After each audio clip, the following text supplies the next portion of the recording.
Dito nagsisimula ang journey ni Ka-Desert. Punong-puno ng pangarap para sa nalalabing panahon ng kanyang buhay, para sa kanyang mga anak, magulang, kaibigan at katuwang habang buhay.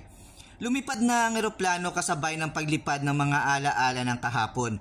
Masaya, malungkot, halo-halo ang emosyon. Pero isa lang ang sigurado, mamimiss ko kayong lahat na naging kasama ko sa lupang sinilangan.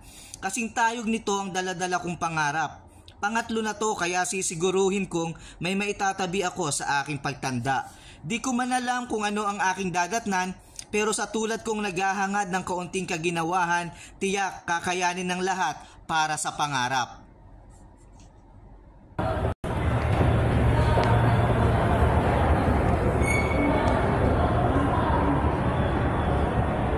Ikaw ba yan? Hindi ka naman ikaw yan eh. Ay, ikaw nga. Ano ba? Parang hindi eh. Isip sabihin, nagpapanggap ako. Ha?